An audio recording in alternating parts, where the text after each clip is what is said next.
नमस्कार, स्वागत है आपका टीएन सीरीज चैनल पर। आज इस सीरीज का छठा पार्ट हम लोग देखेंगे। जैसा कि आप लोगों को पता है कि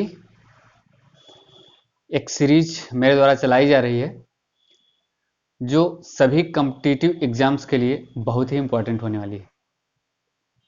इसमें आपके जो भी SSC के एग्ज़ाम हो, चाहे वो BDO का एग्ज़ाम हो, ठीक, आने वाले लेखपाल का एग्ज़ाम हो, आपके SSC का एग्ज़ाम हो, है ना, या फिर फॉरेस्ट गार्ड हो गया, जूनियर असिस्टेंट का एग्ज़ाम हो, है ना, ये सारे ही एग्ज़ाम बहुत इम्पॉर्टेंट हैं।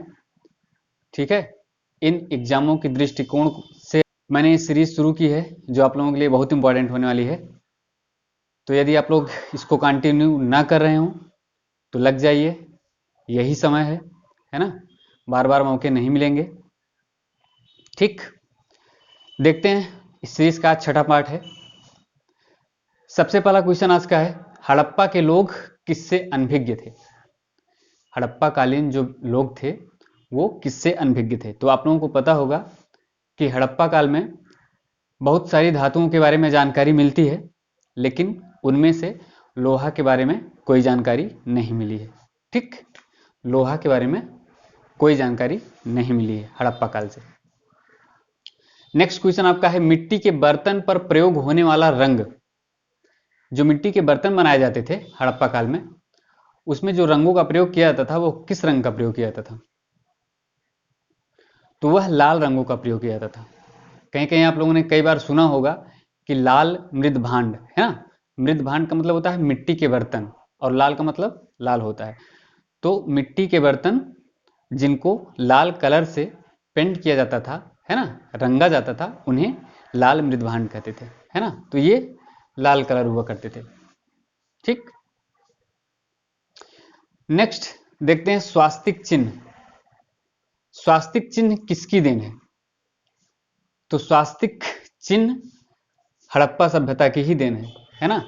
ये जो स्वास्तिक चिन्ह होता है, कौन सा चिन्ह, ये हम लोग ऐसे बनाते हैं ना, ये आपका स्वास्तिक चिन्ह हो गया, है ना, यही स्वास्तिक चिन्ह। तो इसको ये कहां से मिलता है या किसकी देन है? तो सबसे पहले यह हड़प्पा सभ्यता से प्राप्त हुआ है ना। आपको मैं बता दूं कि ये जो स्वास्तिक चिन्ह है, इसी से मिला जुला एक चिन्ह हुआ करता था हिटलर का, है ना। हिटलर का प्रतीक चिन्ह भी इसी स्वास्तिक चिन्ह से मिला जुला हुआ करता था। तो कभी कभार जो वेस्टर्न कंट्रीज हैं, वो इस स्वास्तिक चिन्ह को हिटलर के, है ना, आइडियोलॉजी से जोड़कर देखती हैं, जो कि गलत है, क्योंकि ये स्वास्तिक चिन्ह हमारे यहाँ हड़प्पा कालीन समय से ही उपलब्ध है ना, या हड़प्पा कालीन समय से ही मिला हुआ है। ठीक, फिर आगे नेक्स्ट क्वेश्चन क्या है, चावल के साक्ष्य मिले हैं। चावल के साक्ष्य कहां से मिले हैं? तो लोथल और रंगपुर से चावल के साक्ष्य मिले हुए हैं। ठीक, अब फराओ किसे कहा जाता था? फराओ किसे कहा जाता था? तो फराओ मिस्र के राजा को कहा जाता था। पहले जो मिस्र के राजा हुआ करते थे उनको फराओ कहा जाता था। ठीक, आगे नेक्स्ट स्लेट कायांतरित रूप है। जो स्लेट है वह किसका कायांतरित रूप है? तो वह शैल का कायांतरित रूप है। ठीक, स्लेट। अगला क्वेश्चन है, क्वार्टाइज कायांतरित रूप है। क्वार्टजाइट कायांतरित रूप है। तो यह बलुआ पत्थर का कायांतरित रूप है, क्वार्टजाइट। ठीक, नेक्स्ट ज्वालामुखी उद्गार छिद्र। ज्वालामुखी उद्गार छिद्र, तो जब ज्वालामुखी का उद्गार शुरू होता है तो सबसे पहले एक छोटा सा होल बनता है। ठीक है, जब वह होल छोटा सा होता है तो उसे हम लोग क्रेटर बोलते हैं। क्या बोलते हैं? क्रेटर बोलते हैं। और जब यही छिद्र धीरे धीरे बढ़ता जाता है और एक बड़ा रूप ले लेता है तो उसको हम लोग क्या बोलते हैं? जब बड़े आकार का हो जाता है तो उसको कैलडेरा बोलते हैं। क्या बोलते हैं? कैलडेरा। ठीक, ज्वालामुखी छिद्र जब छोटा रूप होता है तो क्रेटर बोलते हैं, और वही छिद्र जब बड़ा होकर एक बड़ा आकार ले लेता है तो उसको हम लोग कैलडेरा बोलते हैं। ठीक, प्रकृति का सुरक्षा वाल्व, प्रकृति का सुरक्षा वाल्व किसे कहा जाता है? तो प्रकृति का जो सुरक्षा वाल्व है वह ज्वालामुखी को कहा जाता है ना। जैसे आप लोगों ने सुना होगा कि पृथ्वी पहले एक आग का गोला थी। क्यों आग का गोला थी? क्योंकि यह माना जाता है कि जो पृथ्वी का उद्गम है वह सूर्य के एक भाग से हुआ है, ठीक, यानी सूर्य का एक टुकड़ा टूट के अलग हुआ और उसी से पृथ्वी का निर्माण हुआ है। फिर काफी साल, करोड़ों साल बीत जाने के बाद पृथ्वी पर जब वर्षा हुई, कई बार वर्षा हुई, तो धीरे धीरे पृथ्वी ठंडी होनी शुरू हुई, है ना। और ठंडी होते होते एक ऐसा यहाँ पे क्लाइमेट निर्मित हुआ कि जीवन के उद्भव का एक चांस बना, एक अवसर बना, है ना। तो उसके बाद यहाँ पर जीवन आना शुरू हुआ, है ना, जीवन की उत्पत्ति शुरू हुई। अब क्या हुआ कि पृथ्वी ऊपर से तो पृथ्वी ठंडी हो गई है, लेकिन अब भी पृथ्वी का जो आंतरिक पार्ट है वह काफी गर्म है। तो कभी कभी जब वह पार्ट अधिक गर्म हो जाता है तो जहां पे पृथ्वी का पार्ट, जहां पे पृथ्वी का स्थान थोड़ा सा कमजोर होता है, वहीं से वो निकलना शुरू करते हैं, ठीक है। नेक्स्ट क्वेश्चन आपका क्या है? संविधान सभा का गठन। संविधान सभा का गठन कब हुआ?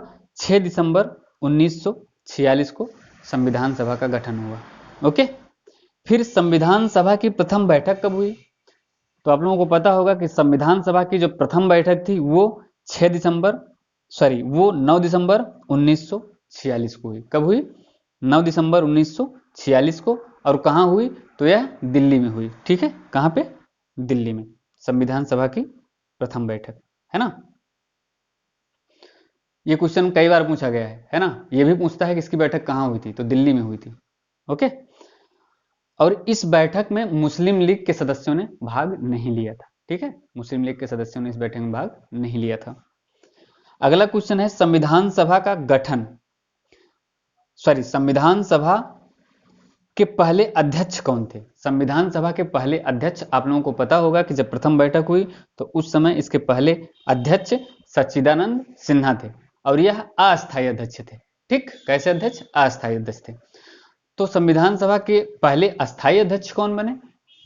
तो अगला क्वेश्चन है कि संविधान सभा के प्रथम अस्थायी अध्यक्ष डॉक्टर राजेंद्र प्रसाद। कौन? डॉक्टर राजेंद्र प्रसाद। कब बने? संविधान सभा के दूसरी बैठक के दौरान। और दूसरी बैठक कब हुई? 11 दिसंबर 1946 को, ओके।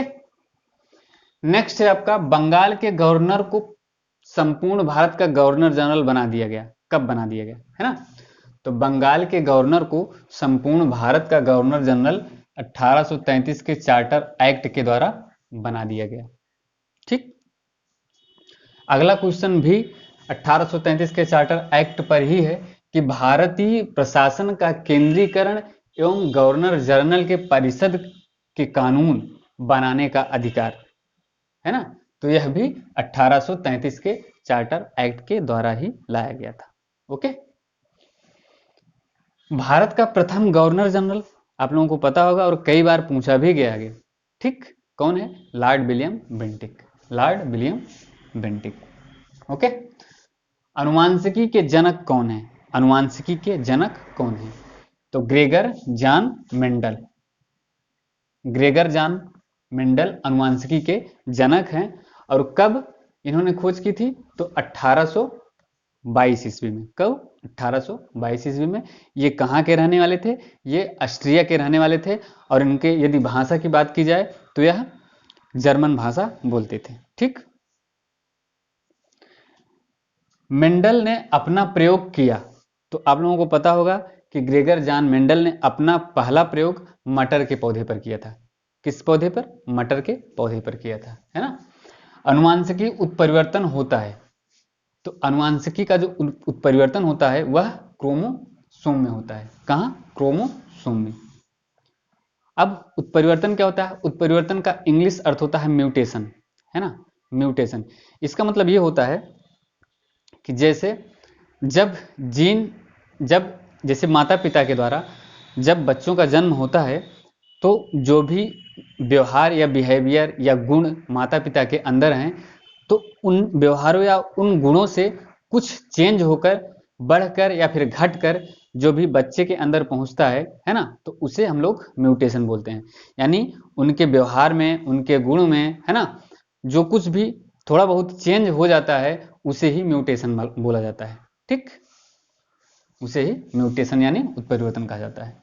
अब अनुवांशिकता के विज्ञान को अनुवांशिकी कहा जाता है। किसने कहा? अनुवांशिकता के विज्ञान को अनुवांशिकी किसने कहा? तो ये वाटसन ने कहा था। कौन? डब्ल्यू वाटसन ने। ठीक, वाटसन ने कहा था कि अनुवांशिकता के विज्ञान को अनुवांशिकी। ओके, अब एसडीआई के बारे में थोड़ा बहुत हम लोगों ने कल पढ़ा था, कुछ बचा हुआ पार्ट देख लेते हैं। भारत में एसडीआई कौन जारी करता है? भारत में ह्यूमन डेवलपमेंट इंडेक्स या मानव विकास रिपोर्ट भारत में कौन जारी करता है? तो वह आयोग नीति आयोग है जो भारत में एसडीआई को जारी करता है, यानी ह्यूमन डेवलपमेंट इंडेक्स को, मानव विकास रिपोर्ट को। अब भारत में पहली मानव विकास रिपोर्ट कब प्रकाशित हुई? भारत में पहली मानव विकास रिपोर्ट कब प्रकाशित हुई?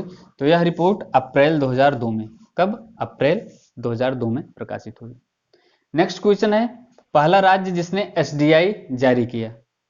तो पहला राज्य मध्य प्रदेश है जिसने, ठीक, ह्यूमन डेवलपमेंट इंडेक्स यानी मानव विकास रिपोर्ट को जारी किया, मध्य प्रदेश। अब एसडीआई के आकलन का आधार क्या है? एसडीआई को कैसे मापा जाता है, यानी ह्यूमन डेवलपमेंट इंडेक्स को कैसे मापा जाता है? तो देखते हैं। पहला क्या है? प्रति व्यक्ति आय।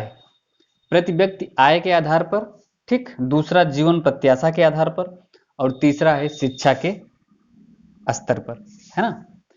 यानी किसी देश के प्रति व्यक्ति की आय क्या है, ठीक, किसी देश या फिर राज्य जहां का भी मापा जाता है, वहां की जीवन प्रत्याशा क्या है, ठीक, शिक्षा का स्तर क्या है, ये सारी चीजें जो है